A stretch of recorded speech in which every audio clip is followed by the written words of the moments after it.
Okey, Assalamualaikum. Video kali ini kita akan belajar tentang tajuk logaritma.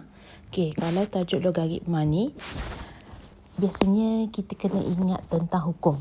Okey, terdapat 5 hukum yang perlu awak pandai gunakan dalam soalan. Okey, kita terus tengok pada hukum. Hukum pertama, kalau dia bagi log A XY, maksudnya X ni darab dengan darab dengan Y. Maksudnya kalau darab dia akan jadi tambah. Yang gitu kalau yang ni X per Y, maksudnya dia bahagi. Jadi kita akan dapat tolok. Kalau yang kuasa ni, maksudnya kalau ada kuasa sini dia boleh bagi ke hadapan. Kalau yang ni pula, kalau dia bagi log AB, kalau kita nak tukar asasnya daripada A ke asas yang lain, contoh ni asas C, jadi kita ambil asas baru iaitu log C, lepas tu B ni kita letak pula depan ni, per dengan log C A. A ni kita ambil daripada sini. Cikgu ulang log AB sama dengan log C asas baru, kita ambil B ni daripada sini. Log C A ni kita ambil daripada yang ni. Yang ni pun sama, log CB sama dengan 1 per log BA. Yang ni jarang digunakan, jadi tak perlulah awak nak tengok sangat.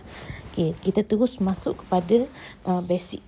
Kalau dia bagi log A 1, maksudnya nilainya kita dapat adalah kosong. Contoh kalau kita dapat log 5 1, automatik sama dengan kosong.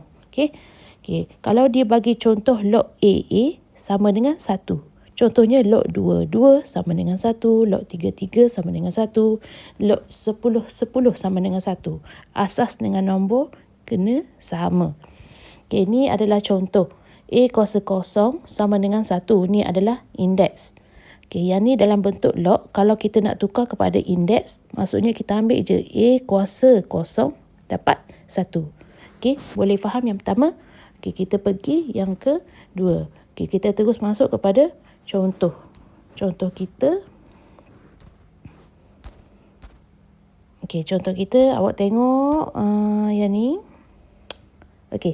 Yang pertama, contoh pertama, log 3 kuasa 8.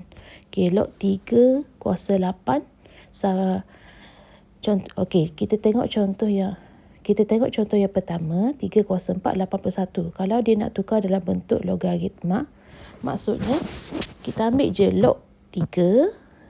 3 ni kita ambil daripada sini, kuasa log 3 81 akan dapat 4. Kita ambil je ni.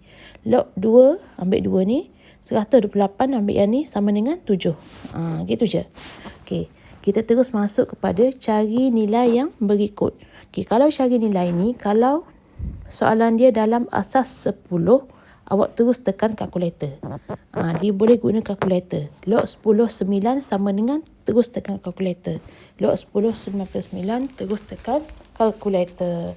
Kalau soalan yang ni, awak kena buat sama dengan X. Contoh log 2 64. Log 2 64 sama dengan X.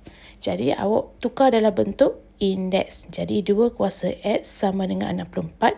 Jadi 2 kuasa X sama dengan 2 kuasa berapa, kita akan dapat 64 juga. Jadi awak kena try satu-satu menggunakan kalkulator. Jadi kita dapat 2 kuasa 6. Jadi X sama dengan 6. Ni contoh ni sama dengan C yang tadi. Kita terus masuk kepada contoh yang lain. Contoh yang ketiga pun sama. Log 2X sama dengan 5. Maksudnya sini 2 kuasa 5 sama dengan X. Ni daripada log ke indeks. Jadi X sama dengan 32.